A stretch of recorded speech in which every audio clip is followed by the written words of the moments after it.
Hello, അസ്സലാമു അലൈക്കും. എല്ലാ കൂട്ടുകാർക്കും നമ്മുടെ ഈ ഒരു വീഡിയോയിലോട്ട് സ്വാഗതം. അപ്പോൾ എന്തൊക്കെയുണ്ട് എല്ലാവരുടെയും വിശേഷങ്ങൾ? എല്ലാവർക്കും സുഖമാണെന്ന് വിചാരിക്കുകയാണ്. അപ്പോൾ നമ്മൾക്ക് നോമ്പൊക്കെ തുടങ്ങിയില്ലേ? ഇന്ന് ആദ്യത്തെ നോമ്പാണ്. അപ്പോൾ അതിന് ഞാൻ വൈകിട്ടത്തേക്ക് ഉണ്ടാക്കിയ ഫുഡിൻ്റെ കുറച്ച് വീഡിയോസാണ് കേട്ടോ. അത് ചെറിയൊരു വീഡിയോ ആണ്. അപ്പോൾ എല്ലാവരും ഈ വീഡിയോ ഫുള്ളായിട്ട് സ്കിപ്പ് ചെയ്യാതെ കാണുക. ഇഷ്ടമായി കഴിഞ്ഞാൽ നമ്മുടെ ചാനൽ സബ്സ്ക്രൈബ് ചെയ്യാനും ലൈക്ക് ചെയ്യാനും ഷെയർ ചെയ്യാനും ഒന്നും മറന്നു പോകരുത്. അപ്പോൾ രാവിലെ ബീഫ് വാങ്ങിയിട്ടുണ്ടായിരുന്നു കേട്ടോ. ബീഫ് കറിയും പത്തിരിയും ഉണ്ടാക്കാമെന്നാണ് വിചാരിക്കുന്നത്.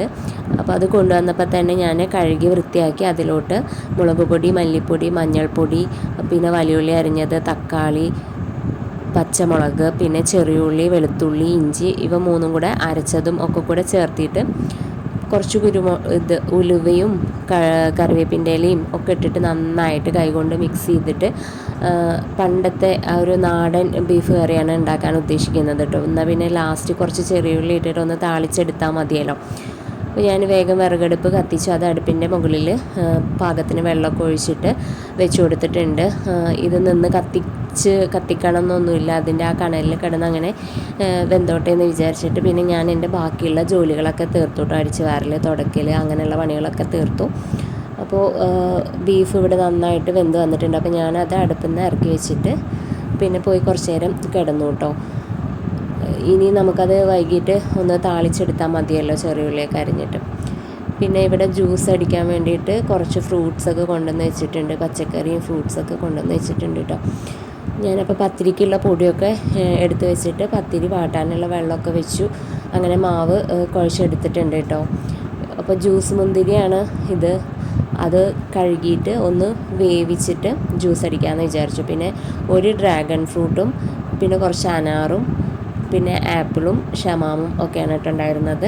അപ്പോൾ ഇന്ന് ഞാൻ മുന്തിരിയാണ് ജ്യൂസ് അടിക്കാൻ എടുത്തിട്ടുള്ളത്. അത് കഴുകി വൃത്തിയാക്കി ഒന്ന് വേവിച്ചിട്ട് അടിച്ചെടുക്കാമെന്നാണ് വിചാരിക്കുന്നത് കേട്ടോ. പിന്നെ ചെറിയ മോനും നോമ്പുണ്ടായിരുന്നു. അപ്പോൾ അവന് പച്ചമാങ്ങയുടെ ജ്യൂസ് വേണമെന്ന് പറഞ്ഞിട്ട് പിന്നെ അതും കൂടെ ചെയ്യുന്നുണ്ട്. പച്ചമാങ്ങ തൊലി കളഞ്ഞിട്ട് പിന്നെ ഒരു ചെറിയ കഷ്ണം ഇഞ്ചിയും ഒരു 2-3 പുതിനയുടെ ഇലയും കൂടെ ഇട്ടിട്ട് നന്നായിട്ടൊന്ന് അടിച്ചെടുത്തിട്ട് അതും ജ്യൂസാക്കുന്നുണ്ട് കേട്ടോ. അപ്പോൾ മുന്തിരി ഇവിടെ വെന്ത് വന്നിട്ടുണ്ട്. അതൊന്ന് തണുക്കാൻ വേണ്ടി വെച്ചിട്ടുണ്ട്. പിന്നെ പ്രസ്സിൽ മോന് നമുക്ക് വട്ടിട്ട് തരുന്നുണ്ട് കേട്ടോ പത്തിരിക്ക്. ഞാനത് വേഗം പരത്തിയെടുക്കുകയും ചെയ്തു. അതിനിടയിൽ ഇതാ മുന്തിരി ജ്യൂസ് ഇവിടെ റെഡി ആയിട്ടുണ്ട്. പിന്നെ ഉമ്മാക്ക് ഷുഗറുള്ള കാരണം കൊണ്ട് ഡോക്ടർ പറഞ്ഞു ഇങ്ങനെ മോര് വെള്ളം അത് വൈകിട്ട് കുടിച്ചാൽ മതി, ജ്യൂസൊന്നും അങ്ങനെ പഞ്ചസാര ഇട്ടതൊന്നും കുടിക്കേണ്ടെന്ന് പറഞ്ഞിട്ട്. അപ്പോൾ അതും കൂടെ ഞാൻ ഉണ്ടാക്കിയിട്ടുണ്ട്. പിന്നെ ഇത് ഉമ്മയുടെ സ്പെഷ്യലാണ്. അവലും ചെറുപഴവും തേങ്ങയും ശർക്കരയൊക്കെ ഇട്ടിട്ട് അവലും വെള്ളം കേട്ടോ.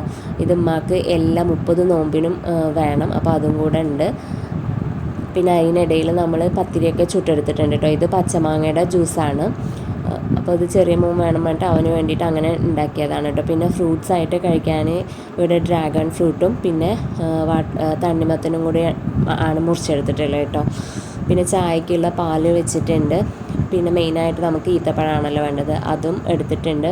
പിന്നെ എണ്ണക്കടി ഞാൻ വാങ്ങുകയാണ് ചെയ്തത്. പത്തിരി ഉണ്ടാക്കാൻ നിന്നതുകൊണ്ട് സമയം ഒരുപാടായിട്ടോ, അതുകൊണ്ട് ഇതൊക്കെയാണ് കേട്ടോ. അപ്പോൾ നമ്മുടെ ആദ്യത്തെ നോമ്പ് തുറക്കാനുണ്ടായിരുന്ന സാധനങ്ങളൊക്കെ. അപ്പോൾ ഇത്രയേ ഉള്ളൂ വീഡിയോ. ഇൻഷാ അല്ലാഹ് നമുക്ക് അടുത്തൊരു വീഡിയോയിൽ കാണാം.